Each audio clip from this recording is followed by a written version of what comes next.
MVDയുടെ safe zone Kerala പദ്ധതി ശബരിമലയെ ബന്ധപ്പെട്ട് നിങ്ങൾക്ക് വളരെ ഉപകാരപ്രദമായിരിക്കും. അതിനോട് നിങ്ങൾ വളരെ നന്നായി സഹകരിക്കുകയും സേഫ് സോൺ പദ്ധതി വിജയമാക്കാൻ ഈ വർഷവും നിങ്ങളുടെയൊക്കെ സഹകരണം ഞങ്ങൾ പ്രതീക്ഷിക്കുകയാണ്. അപകടങ്ങൾ ഉണ്ടാകുന്ന സ്പോട്ടുകളെക്കുറിച്ച് വ്യക്തമായൊരു വീഡിയോ തയ്യാറാകുന്നു. 6 ഭാഷകളിൽ ഈ വീഡിയോ തയ്യാറാവുന്നുണ്ട്. അവിടുത്തെ ഡ്രൈവിങ്ങിന് വേണ്ട എടുക്കേണ്ട മുൻകരുതലുകളെക്കുറിച്ചെല്ലാം വീഡിയോ തയ്യാറാക്കി സോഷ്യൽ മീഡിയയിലും യൂട്യൂബിലെല്ലാം കാണാൻ പറ്റും. അത് ഒരു 6 ഭാഷകളിലുണ്ട്. അത് കണ്ട് മനസ്സിലാക്കിയിട്ട് വേണം നിങ്ങൾ വരാനായിട്ട്.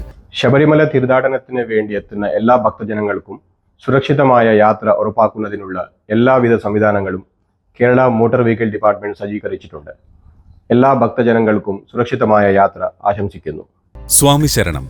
ശബരിമല തീർത്ഥാടനത്തിനായി എത്തുന്ന ഭക്തജനങ്ങൾ മലയോര പാതയുടെ ഘടനയും സ്വഭാവവും ബോധ്യപ്പെട്ട് സൂക്ഷ്മതയോടെ വാഹനം ഓടിക്കേണ്ടതാണ്.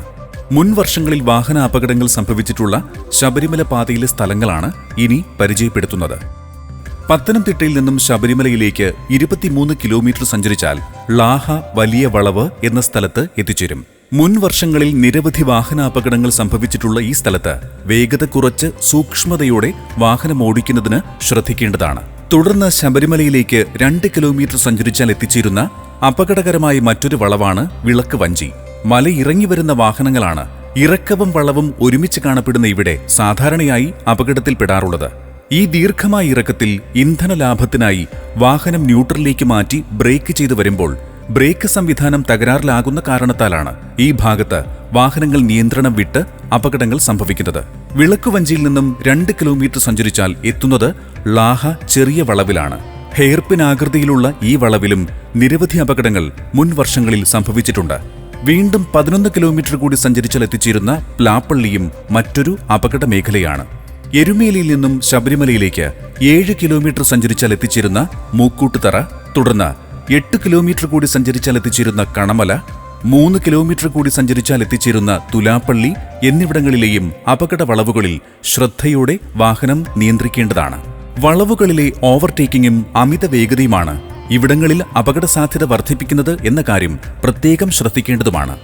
വണ്ടിപ്പെരിയാറിൽ നിന്നും 12 കിലോമീറ്റർ സഞ്ചരിച്ചാൽ എത്തിച്ചേരുന്ന പാമ്പനാർ, 2 കിലോമീറ്റർ കൂടി സഞ്ചരിച്ചാൽ എത്തിച്ചേരുന്ന പീരുമേട്, 7 കിലോമീറ്റർ കൂടി യാത്ര ചെയ്താൽ എത്തിച്ചേരുന്ന കുട്ടിക്കാനം എന്നിവിടങ്ങളിലെ അപകട വളവുകളിലും, തുടർന്ന് 4 കിലോമീറ്റർ കൂടി സഞ്ചരിച്ചാൽ എത്തിച്ചേരുന്ന വളഞ്ഞങ്ങാനം, 5 കിലോമീറ്റർ കൂടി യാത്ര ചെയ്താൽ എത്തിച്ചേരുന്ന മുറിഞ്ഞപുഴ, തുടർന്ന് വരുന്ന കടുവപ്പാറ, പുല്ലുപ്പാറ, പെരുവന്താനം, കൊടികുത്തി, 35 മൈൽ തുടങ്ങിയ പ്രദേശങ്ങളിലെ വളവുകളിലും മുൻ വർഷങ്ങളിൽ നിരവധി വാഹനാപകടങ്ങൾ സംഭവിച്ചിട്ടുണ്ട്. പത്തനംതിട്ടയിൽ നിന്നും ശബരിമലയിലേക്കുള്ള യാത്രയിൽ 49 കിലോമീറ്റർ കഴിഞ്ഞാൽ എത്തിച്ചേരുന്ന അട്ടത്തോട്, 7 കിലോമീറ്റർ കൂടി യാത്ര ചെയ്താൽ എത്തിച്ചേരുന്ന പ്ലാന്തോട്, പോത്തുംകുഴി, 5 കിലോമീറ്റർ കൂടി സഞ്ചരിച്ചാൽ എത്തിച്ചേരുന്ന ചാലക്കയം എന്നീ സ്ഥലങ്ങളിലെ വളവുകളിലും മുൻ വർഷങ്ങളിൽ നിരവധി വാഹനാപകടങ്ങൾ സംഭവിച്ചിട്ടുള്ളതാണ്. അമിത വേഗതയും വളവുകളിൽ അശ്രദ്ധമായി ഓവർടേക്ക് ചെയ്യുന്നതുമാണ് ഈ സ്ഥലങ്ങളിലെ അപകടങ്ങൾക്ക് കാരണമായി കണ്ടെത്തിയിട്ടുള്ളത്. ദർശനത്തിനായി മല കയറി തിരികെ ഇറങ്ങി മടക്കയാത്രയിൽ ഡ്രൈവിംഗ് ചുമതല കൂടി ഏറ്റെടുക്കുന്ന അയ്യപ്പന്മാർ ഓടിക്കുന്ന വാഹനങ്ങളാണ് അധികവും അപകടത്തിൽപ്പെടുന്നതായി കണ്ടുവരുന്നത്. ആയതിനാൽ ഡ്രൈവിംഗ് ചുമതലയുള്ളവർക്ക് ശരിയായ വിശ്രമവും ഉറക്കവും ലഭിച്ചിട്ടുണ്ട് എന്നുറപ്പുവരുത്തി മാത്രം യാത്ര ചെയ്യുക. റോഡ് മാർക്കിങ്ങുകളും ശബരിമല പാതയിൽ ഉടനീളം സ്ഥാപിച്ചിട്ടുള്ള സുരക്ഷാ ബോർഡുകൾ നൽകുന്ന മാർഗനിർദ്ദേശങ്ങളും അനുസരിക്കുക. മതിയായ ക്ഷമതയുള്ള വാഹനങ്ങൾ മാത്രം തീർത്ഥാടനത്തിനായി ഉപയോഗിക്കുക എന്നിങ്ങനെയുള്ള കാര്യങ്ങൾ ഡ്രൈവർമാരും തീർത്ഥാടകരും ഒരുപോലെ ശ്രദ്ധിച്ചാൽ ശബരിമല പാതയിലെ വാഹനാപകടങ്ങൾ ഒഴിവാക്കാവുന്നതാണ്. സഹായങ്ങൾക്കായി മോട്ടോർ വാഹന വകുപ്പിന്റെ 24 മണിക്കൂറും പ്രവർത്തിക്കുന്ന കൺട്രോൾ റൂമുകളിൽ 9400